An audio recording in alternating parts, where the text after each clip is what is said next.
आज मैं आपको फ्रेंड्स एक कहानी सुनाना चाहता हूँ जो कि वास्तविक जीवन में हर व्यक्ति की ये प्रॉब्लम होती है।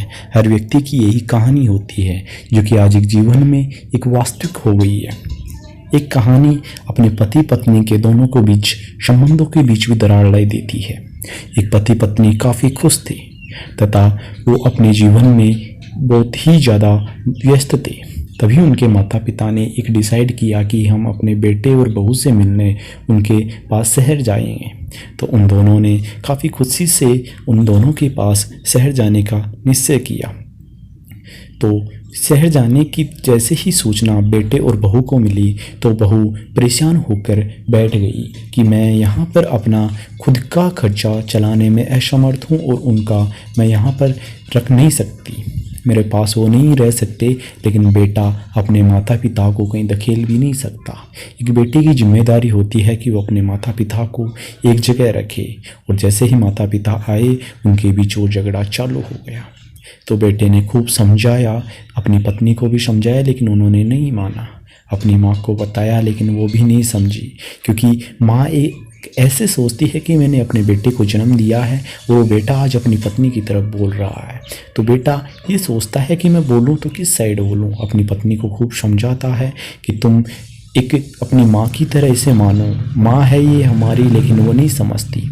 और उन दोनों के बीच वो झगड़ा चालू रहता है। इन बीच ये दोनों देखकर अपनी पत्नी को खूब डांटता फटकारता है।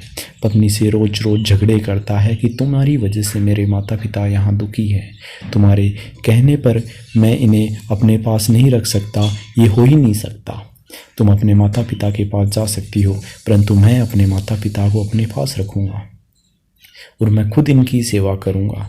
लेकिन ये बात उनकी अपनी माँ को बताती है तो माँ उन्हें कहती है कि बेटा तुम आपसी में झगड़ो मत, क्योंकि तुम आपसी में झगड़ोगे तो तुम्हारा इसमें नुकसान है। मैं और तुम्हारे पिताजी यहाँ से चले जाते हैं अपने गांव में जाकर, बेटा वहाँ पर आराम से हम रह लेंगे।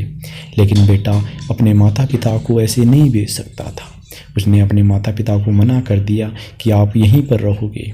और एक अंदर ही अंदर एक डर सा उत्पन्न होने लग गया कि अब किस साइड बोल लूँ मैं, अपनी माँ की साइड या अपनी पत्नी की साइड। दोनों का गुस्सा देखकर काफ़ी मात्रा में परेशान हो गया और उसने सोचा कि मुझे कोई ऐसा उपाय सोचना चाहिए जिससे कि मैं इनके बीच झगड़ा ख़त्म कर सकूं। तो वो बहू अपने सास ससुर के लिए जो खाना बनाती थी वो बहुत ही बुरा बनाती थी और अपनी पत्नी को अच्छा खाना देती थी। तो उसने डिसाइड किया कि जो मेरी पत्नी मुझे खाना देती है वह मैं अपने माता पिता को दे दूंगा। माता पिता उस खाने को रोज़ ग्रहण करते और कहते कि शायद हमारी थिंकिंग ही अपने बहू के प्रति गलत है। बहू हमारी यहाँ पर कितनी अच्छी तरीके से देखभाल कर रही है, शायद हमने गलत ही उनसे झगड़ा किया है, क्योंकि वो तो बहुत अच्छी है जो हमारी कितनी अच्छी तरीके से यहाँ पर सेवा कर रही है।